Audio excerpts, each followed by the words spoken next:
हम मानवता के रक्षक है त्यागी है बलिदानी, हम मानवता के रक्षक है त्यागी है बलिदानी, हमने नष्ट नहीं होने दी अपनी रीती पुराणी. असं म्हटलं जातं की ज्या पुरातन परंपरा आहेत त्या आपण कधीही नष्ट होऊ देत नाही. नमस्कार. नमस्ते सर, आपण जे यश मिळवलं, आपण कोणत्या पदावरती कार्यरत आहात ते जरा आम्हा दर्शकांना सांगा. सर, मी भारत सरकारच्या सशस्त्र सीमा बल या सेंट्रल आर्म पोलीस फोर्समध्ये काम करतोय. त्यामध्ये मी डेप्युटी कमांडंट या पदावर सध्या कार्यरत आहे. मी 2014 मध्ये असिस्टंट कमांडंट म्हणून जॉईन केलं. 6 ते 7 वर्षाच्या माझ्या सर्व्हिस नंतर मला 2022 मध्ये बढती मिळाली आणि आता मागच्या 3 वर्षापासून या डेप्युटी कमांडंट या पदावर आहे. ग्रामीण भागातून, सुकेवाडी सारख्या ग्रामीण भागातून आपण इतकं मोठं घवघवीत यश संपादन केलं, तर आपलं शिक्षण जे आहे बालपणीचं असेल, कॉलेजचं असेल, हे दर्शकांना थोडं सांगा. सर, मी मराठी मीडियम मध्ये शिकलो. बाल शिक्षण मंडळ म्हणजे जे आदर्श विद्यालय संगमनेरमध्ये फेमस आहे, तिथं 1ली ते 10वी मी शिकलो आणि बी डिव्हिजन मध्ये होतो, साधारण विद्यार्थी होतो सर. त्यानंतर 11-12वी science, physics, chemistry, math, bio मी वैनते विद्यालय निफाड तालुका नाशिक येथे केलं. तिथं पण एक 70-72 ची रेंज होती सर. त्यानंतर मेडिकल इंजिनिअरिंग सीईटीचा अभ्यास केला कसून, पण तरी अपेक्षित यश न मिळाल्यामुळं मला वाटलं की मी BSc करावा आणि स्पर्धा परीक्षाकडे लक्ष केंद्रित केलं मी सायमल्टेनियसली. तर जेव्हा मी ग्रॅज्युएशन करत होतो साईड बाय साईड थोडा बहुत अभ्यास केला. त्याच्यानंतर sir me master in computer applications course Sinhagad institute Lonavala येथे 2010 मध्ये पास आउट झालो. तिथे एक मला 60% होते. पर्सेंटेज सांगायचा हेतू हा की मला हे दर्शकांना सांगावंसं वाटतं की मी एवढ्या कमी टक्के किंवा साधारण विद्यार्थी असताना सुद्धा साधारण विद्यार्थ्यांनी जरी ठरवलं की आपल्याला मोठं यश मिळवायचं तर ते मिळू शकतात. अगदी बरोबर आहे. अजून पुढे प्रवास जो आहे तो प्रवास कसा झाला? सर, प्रवासात खरं सांगायचं तर अनेक अडथळे आले. थोडक्यात सांगतो. मी एका शेतकरी कुटुंबात जन्मलो. मला 5 आत्या, वडील, त्यांना एक बंधू, माझे आजोबा, आजी आणि थोडीशी शेतजमीन घरच्यांना आणि गावाकडेच वाढलो 1ली ते 10वी. तर जवळ 3 ते 4 किलोमीटर डेली माझं अपडाऊन, म्हणजे 7 ते 8 किलोमीटर जाणं येणं असायचं, ते पण पायी. 4थी पर्यंत घरचे सोडवायचे, 5वी ते 10वी माझं जाणं येणं पायीच असायचं. 10वी पर्यंत सर कोणता कोचिंग क्लास नाही केला, पण 10वीला मी 1-2 महिने थोडी परिस्थिती बिकट होती, 500-700 रुपये फी होती, बडे मुश्किलीनं मी एकत्र केली. मॅथ आणि इंग्लिशचा कोर्स केला सर, छोटा क्रॅश कोर्स. त्याच्यातून थोडं माझा बेस पक्का व्हायला मदत झाली सर. त्यानंतर माझे वडील कृषी विभागात कार्यरत असल्यामुळे त्यांची बदली झाली निफाडला. तिकडे गेलो. मग तिथं माझं 11-12वी आणि ग्रॅज्युएशन माझं निफाड या छोट्याशा तालुका माझा, ती ग्रामपंचायत होती सर त्यावेळेस, आता नगरपंचायत म्हणून सर. आणि आणखी एक चढउतार सांगायचं तर ग्रॅज्युएशनला मला एक ड्रॉप बसला, एक सब्जेक्ट राहिल्यामुळं माझं 1 वर्ष आयुष्यातलं महत्वाचं वर्ष वाया गेलं. ते वर्ष वाया गेलं, पण एवढं मोठं यश त्यातूनच उभं राहिलं असं काही नाही. खरं तर बरेचसे विद्यार्थी जे आहेत, कधी जर अपयशी झाली तर त्यांच्या मनात एक येतं की आपले सर्व दरवाजे आता बंद झाले. असं काही नाही, पण पुढे सुद्धा आपण यशस्वी होऊ शकतो. स्पर्धा परीक्षा ज्या आहेत, ह्या स्पर्धा परीक्षांची तयारी तुम्ही कशा पद्धतीनं केली? सर, माझ्या घरात मला हे सांगायला हरकत नाही की लहानपणापासून एक न्यूजपेपर यायचा घरात. पण माझ्या वडील ग्रॅज्युएट आहे, 2 आत्या पोस्ट ग्रॅज्युएट होत्या आणि त्या पण BA किंवा त्यांचं जे MA कोर्स होते त्या टॉपर होत्या संगमनेर तालुक्यामध्ये. तर 4थी पासून मराठी न्यूजपेपर, 11वी पासून मी टाइम्स ऑफ इंडिया नावाचा इंग्रजी पेपर वाचायला सुरुवात केली. त्याच्याने असं झालं की माझं मराठी आणि इंग्रजी भाषेवर प्रभुत्व तयार झालं आणि मला माझ्या स्ट्रेंथची जाणीव 12वी नंतर व्हायला लागली. जेव्हा मी BSc आणि नंतर PG करण्याकरता सिंहगड लोणावळामध्ये जेव्हा गेलो, तर my language was much better than PS. आणि जर मराठी मीडियममध्ये शिकल्याचा थोडा पहिल्यांदा न्यूनगंड जाणवला 4-6 महिने. नंतर सर मी त्यांचं स्टेटस मॅच केलं, त्याची इंग्लिश भाषा बोलायचे आणि पूर्ण अभ्यासक्रम पण इंग्लिशमध्येच होता सर. तर मला तो माझा मनातला जो छोटा न्यूनगंड किंवा जे मला मी करू शकेल की नाही, ते पहिल्या 6 महिन्यात क्लिअर झालं सर. नंतरचे 2 ते 2.5 वर्ष मी MCA वर लक्ष केंद्रित केलं आणि सायमल्टेनियसली मी पुस्तकं जमा केली. पुण्यामध्ये अधूनमधून जाऊन काही MPSC UPSCचे पुस्तकं जमा केले आणि ते सायमल्टेनियसली वाचायला लागलो. त्यावेळेस आता सारखे ऑनलाईन वगैरे क्लासेस नव्हते सर. त्यावेळेस तुम्हाला सेल्फ स्टडीवर जास्त महत्व अगदी आहे. खरं आहे. आणि आता खूप स्रोत तसा विचार केला तर विद्यार्थ्यांना इंटरनेटच्या जमान्यात, सोशल मीडियाच्या जमान्यात खूप अनेक साधनं आहेत किंवा अनेक माहितीचे स्रोत आहे ते आज उपलब्ध होत आहेत, परंतु तुमच्या कालावधीत ते नव्हते. तुम्ही हा टप्पा पूर्ण करत असताना तुमचं बेसिक ट्रेनिंग कुठे झाले आणि जी तुमची पदं वाढत गेली तिचे टप्पे कसे राहिले ते जरा सांगा. सर मी जेव्हा 2010ला मला आजही आठवते पास आउट झालो, त्यावेळेस एक माझ्या समोर एक डायलेमा होता की आता IT इंडस्ट्रीत जायचं एक सॉफ्टवेअर इंजिनियर म्हणून की स्पर्धा परीक्षाकडे चूज करायचं. तर मी एक 6 महिन्याचा ब्रेक घेतला सर. 6 महिन्यात मी बेसिक पुस्तकं जमवले पुण्यातून मराठी मीडियमचे. निफाड येथे नाशिक जिल्ह्यात माझे आई वडील राहत होते, त्यांच्यासोबत 6 महिने राहिलो. ते सगळे पुस्तकं वाचले सर आणि छोट्या मोठ्या क्लिनिकल लेवलच्या SBI, क्लिनिकल, प्रोबेशनरी अफसर, PSI, STI याच्यातून मी अभ्यास तयार केला. मी डायरेक्ट UPSCत नाही घुसलो सर. टप्प्याटप्प्यात जेव्हा या एक्झाम क्लिअर झाल्या, मला वेगवेगळ्या बँकेतून इंटरव्ह्यूला कॉल यायला लागले. त्यावेळी 2011ला IBPS नावाची एक्झाम गव्हर्नमेंटनी जी आता IBPS होती 2011ला चालू केली होती, ती मी क्लिअर केली. मला चांगले मार्क आले. तर मला हे कळालं की एक पोस्ट मला आरामशीर आता मिळते. नंतर मी डिसाईड केलं why should not I go for UPSC. And माझ्या घरच्यांकडून मी एक वर्ष मागून घेतलं की वडिलांसोबत चर्चा केली, फॅमिलीसोबत, की मला 1 वर्ष द्या आणि मी करून दाखवतो तुम्हाला. मग पुन्हा सोडलं, दिल्लीत गेलो. दिल्लीत एक छोटे मोठे मार्गदर्शन घेतलं कोचिंग क्लासचं. जे मला सब्जेक्ट आवडत होते तेच केले, बाकीचा मी सेल्फ स्टडी केला सर. आणि एक 1.5 वर्षाच्या मेहनतीनंतर या पदावर 2012 मध्ये निवड झाली. 2014 मध्ये म्हणजे 2 वर्षानंतर मी ही सर्व्हिस जॉईन केली. त्यानंतर 1 वर्षाचं ट्रेनिंग माझं श्रीनगर गढवाल म्हणजे बद्रीनाथ केदारनाथला जाताना गंगा तिथून उगम पावते अलकनंदा रिव्हर म्हणून, त्याच्या मुखाशी एरिया असेल. सध्या बर्फाच्छादित नसतोय सर. तिथून आणखी 100 किलोमीटर 150 किलोमीटर जेव्हा आपण जातो आणखी हिमालयामध्ये, कुमाऊ हिमालय म्हणतो आपण, तिथं बर्फाच्छादित. तिथे 1 वर्ष ट्रेनिंग, त्याच्यामध्ये फिजिकल ट्रेनिंग मोस्टली, त्याच्यामध्ये इंडोर ट्रेनिंग, त्याच्यामध्ये स्पोर्ट्स, त्याच्यामध्ये ड्रिल आणि एक सर्वांगीण विकास झाला सर. आणि मला या भारत सरकारचा एक आजच्या या मुलाखतीच्या निमित्ताने एक आभार मानावंसं वाटतं की माझ्यासारख्या एक गावाकडून आलेल्या जवानाला किंवा तरुणाला जो सॉफ्टवेअर इंडस्ट्रीत करिअर करायचं होतं, त्याला आज या 12 वर्षे सर्व्हिस झाली, या फील्डमध्ये आलो, स्थिर झालोय सर आणि फार चांगला प्रवास झाला. खरं तसा विचार जर केला तर आजचे तरुण जे आहेत, युवक जे आहेत आपले, तर यांना प्रत्येकालाच वाटतं की MPSC असेल, UPSC असेल सारख्या परीक्षा द्याव्या आणि आपण सुद्धा अधिकारी हो.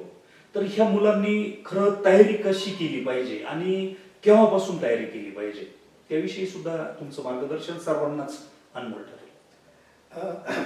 महत्वाचा मुद्दा हा आहे सर. तयारी म्हणण्यापेक्षा पूर्व तयारी म्हणेल मी. जेव्हा तुम्ही 8वी 9वी 10वी किंवा जेव्हा पण जो मुलगा मुलगी त्याला स्वत्वाची जाणीव होते की मी कोण आहे, काय आहे, मला करिअर काय करायचं, तर थोडं अवांतर वाचनाची काही पुस्तकं आणि थोडं ट्रॅव्हल केलं पाहिजे. आपला जो तालुका आहे, तुमचा जिल्हा आहे, ज्या ठिकाणी राहता, जे 10-12 5-50 किलोमीटर थोडं फिरलं तर आपला इतिहास, भूगोल, नागरिकशास्त्र याची मूलभूत जाणीव आणि जी महत्वाची व्याख्याने काही सिनियर अधिकाऱ्यांचे ते वाचणं, नियमित बातम्या बघणं. बातम्या म्हणजे पेड न्यूज नाही, पेड न्यूज नाही, तुमची सह्याद्री चॅनल किंवा DD न्यूज, त्या बातम्या, सिलेक्टिव्ह बातम्या. आणि जर मराठी मीडियमला शिकलं तर इंग्लिश मधून प्रयत्न केला, अभ्यास इंग्लिश मधून केला, परीक्षा इंग्लिश मधून दिली. तर तुम्ही जर विचारलं की सर सिलेक्शन होण्यामागचं सगळ्यात महत्वाचं रिझन काय, तर मी हे म्हणेन की फक्त इंग्लिश लँग्वेज चांगली कमांड आहे, त्याच्यामुळे मला इझी गेलं. पण आता UPSC या एक्झामचा नेहमीच असा प्रयत्न राहिलेला आहे की लेवल प्लेइंग फील्ड कसं द्यायचं. म्हणजे जो नॉर्थ ईस्ट मध्ये किंवा जम्मू काश्मीरमध्ये, गुजरातमध्ये किंवा साऊथ इंडियामध्ये किंवा बिहार सारख्या एखाद्या छोट्याशा गावातून जो तरुण येतोय तो कसा त्यानं करावं. तर मला अजूनही हे तुम्हाला सांगायचं वाटतं की आता पण 60 ते 70% मुलं ओव्हरऑल आज पण सिलेक्शन इंग्लिश मीडियम मधून होत आहे, मराठी मीडियम मधून पण सिलेक्शन होत आहे, पण त्याचा हे कमी आहे. तर मटेरियल इंग्लिश मध्ये जात आहे, त्याच्यामुळे इंग्लिशवर कमांड घेतली पाहिजे. आणि जेव्हा पण तुमचं ग्रॅज्युएशन जोपर्यंत तुम्ही जाता तोपर्यंत एक बॅलन्सिंग लाईफ जगलं पाहिजे. त्याच्यामध्ये तुमचं योगा आहे, तुमचं थोडं सोशल मीडियापासून थोडं दूर राहिलं पाहिजे आणि स्वतःवर थोडं लक्ष केंद्रित केलं पाहिजे, personality development. Long term, prelim, mains, interview या तिन्ही स्टेजचं तुम्हाला सायमल्टेनियस प्रिपरेशन फार महत्वाचं आहे सर. कारण की बहुतेक मुलं 80-90% फक्त पूर्वचीच एक्झामची तयारी करतात. मग ती MPSC असो, UPSC असो, बँकिंग असो. तर या तिन्ही टप्प्याची तयारी जर प्रॉपर केली तर यश एक वर्षभर भरपूर आहे सर. जेव्हा तुम्ही तयार होता 1 वर्ष प्रिपरेशन डेडिकेटेडली द्यायला लागतं. पूर्वीच्या कालावधीत काही निवडक पुस्तकं समजा उपलब्ध असायचे, एस सागर असेल, के सागर असेल किंवा बाकीचे. आज माहितीचे एवढे स्रोत आहे समजा. तर एकदा ध्येय विद्यार्थ्यांनी निश्चित केलं तर देशामध्ये हजारो लाखो काही संस्था आहेत, अकॅडमी आहेत, यांच्या मदतीनं सुद्धा खूप चांगलं काम होतंय. परंतु जी मुलं आहेत तर त्या मुलांनी नक्की आपलं ध्येय निश्चित करून त्या ध्येयाप्रत कसं जावं. समजा तुमची काय कन्सेप्ट आहे, काय वाटतं तुम्हाला देशातली आपली जी भावी पिढी आहे, हे तरुण आहे, ह्या तरुणांनी जर या परीक्षेकडे वळायचं असेल, विविध स्पर्धा परीक्षेकडे, तर कशा पद्धतीने गेलं पाहिजे? फार महत्वाचा प्रश्न आहे सर. आणि मला विचार करायला भाग पाडलं सर तुमच्या या प्रश्नाला. मनापासून उत्तर द्यायचं तर जेव्हा मला जाणीव झाली की मी काय केलं पाहिजे आयुष्यात, की एक करिअर किंवा ब्रेड अँड बटर कसं अर्न करायचं, किंवा एक सोशल रिकग्निशन, किंवा आपला परिवार चालवण्यासाठी 4 पैसे कसे एकत्र करायचे, तर ते मला जेव्हा जाणवलं तेव्हा मी हा विचार केला की सर माझ्या ज्या स्ट्रेंथ विकनेस आहे सर त्याच्यावर मी विचार केला. ग्रॅज्युएशन लेवलला असताना मला जाणीव झाली का आता आपण सिरियस झालं पाहिजे. तर मला हे जाणवलं की सर प्रत्येक विद्यार्थी वेगळा आहे, विद्यार्थिनी वेगळी. तर जेव्हा तुम्ही 11वी-12वीचं जे महत्वाचं वर्ष आहे जे तुम्ही पार करता तेव्हा तुम्हाला कळतं की तुमचं इंग्लिशकडे रुची आहे की मॅथकडं, किंवा तुम्हाला मेडिकल इंजिनिअरिंग करायचं, की तुम्हाला B.Pharmacy किंवा B.Ed, BA, B.Com कोणतंही फील्ड घेतलं सर सायमल्टेनियसली तुम्ही अवांतर वाचन, पर्सनॅलिटी डेव्हलपमेंट आणि जर तुमच्याकडं परिवाराने सपोर्ट जर केला तुम्हाला, तर माझ्या मते तुम्ही 2-4 पब्लिकेशनचे नावं घेतले सर. तर स्टेट बोर्डचे बुक्स जर मराठी मीडियमचे विद्यार्थी असेल तर, NCERT CBSE बोर्डचे बुक असतील तर, आणि मार्केटमध्ये सर एक 2,500-3 हजाराचे जरी पुस्तकं विकत घेतले ॲव्हरेज विद्यार्थ्याने आणि त्याचा वर्षभर अभ्यास केला आणि थोडा ऑनलाईन पण बरेचसे YouTube किंवा येथे वेगवेगळे त्याच्यावर चांगलं मटेरियल आहे आणि सिलेक्टिव्ह मटेरियल आणि सिलेक्टेड कॅन्डिडेटच्या अधूनमधून भेटी घेतल्या आणि भेटीने घेतल्या तर युट्यूबवर बघायचं त्यांचे जस्ट मागच्या वर्षी सिलेक्ट झाले. असं नाही का माझ्यासारखे 10 वर्ष आधी सिलेक्ट झाले मग आम्ही सांगणार का कसं सिलेक्शन व्हायचं.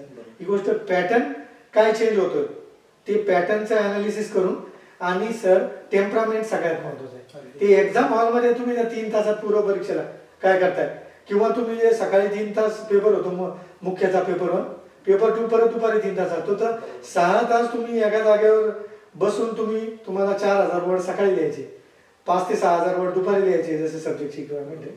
तेवढं तुमच्याकडे पेशन्स आहे का?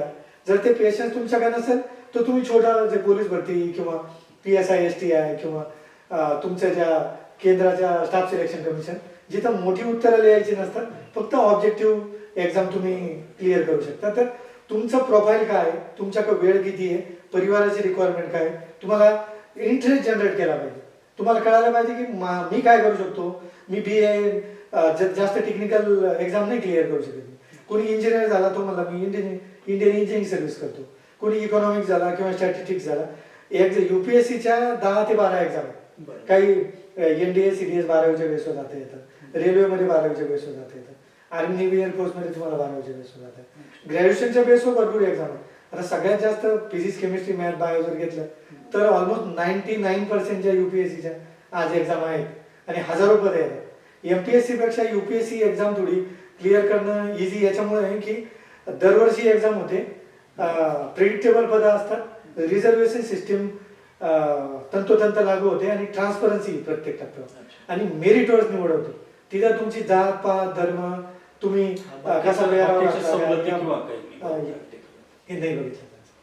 तसं जर पाहिलं तर अगदी ग्रामीण भागातल्या शाळा असतील किंवा कॉलेजेस आहेत, या ठिकाणी संस्थेंनी किंवा संस्था चालकांनी ऑफिसर्स मीट, अधिकारी आपल्या भेटीला, हा उपक्रम जर राबवला, हे अधिकारी समक्ष त्या विद्यार्थ्यांना भेटायला गेले, त्यांच्याशी सुसंवाद साधला तर मोठ्या प्रमाणात जनजागृती होऊ शकते. म्हणून मला सुद्धा असं वाटतं की शेवटी प्रत्येकाच्या आयुष्यामध्ये असणारी आपली शासकीय नोकरी ही कधी ना कधी संपते.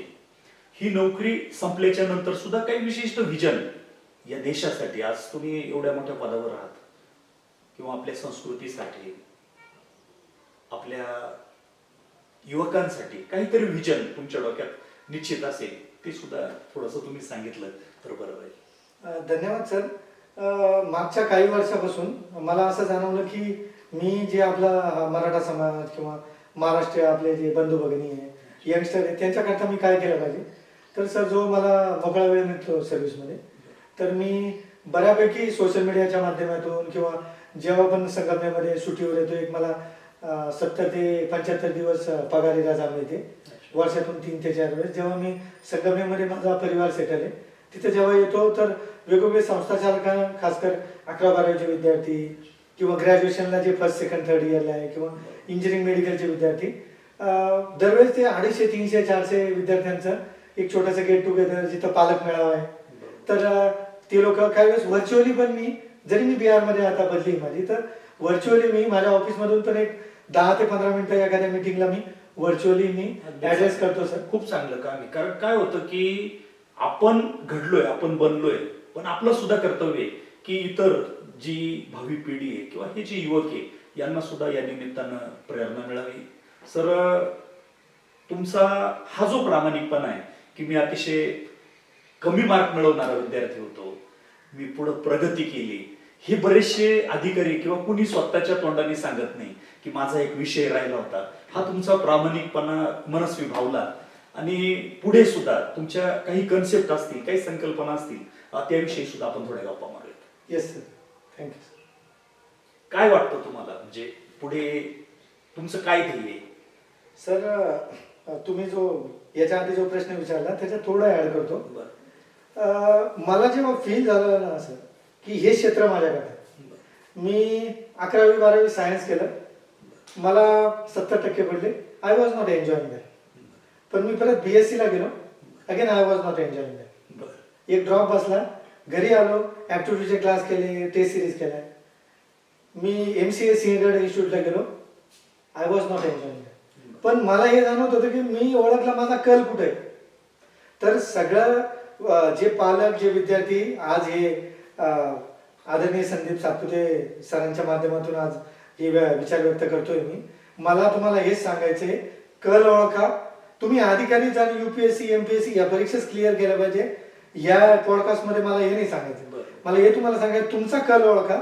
तुम्ही तुमचा कल एक सायंटिस्ट होण्याकडे आहे का, किंवा तुम्ही सचिन तेंडुलकर, MS धोनी किंवा विराट कोहली असे वेगवेगळे जे आपले स्पोर्ट आहे आपल्या देशामध्ये, किंवा तुम्हाला ऑलिम्पिक क्लिअर करायचं आहे का तुम्हाला आवडीच्या क्षेत्रामध्ये करिअर होऊ शकतं. काही लोक शेतीमध्ये पण मी पाहिलं. आणि सर, मी गावाकडे आलो ना, मला हे सांगायला काहीच, मी शेती करतो sir most of the time. आणि सकाळी 5 ते संध्याकाळी 10 पर्यंत माझा एक शेड्यूल असते सर.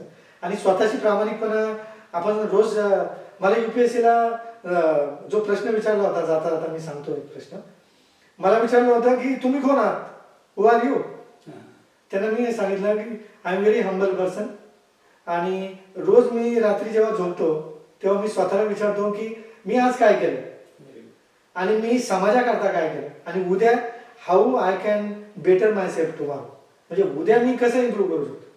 तर हे आत्मचिंतन विद्यार्थी विद्यार्थिनी पालकांनी करणं जरुरी आहे. आणि स्वतःला वेळ द्या, समाजाला वेळ द्या, देशाला वेळ द्या. आणि माझ्यासारखं प्रत्येकाला बॉर्डरवर नोकरी जाऊन करून किंवा या देश सेवा करायची गरज नाहीये.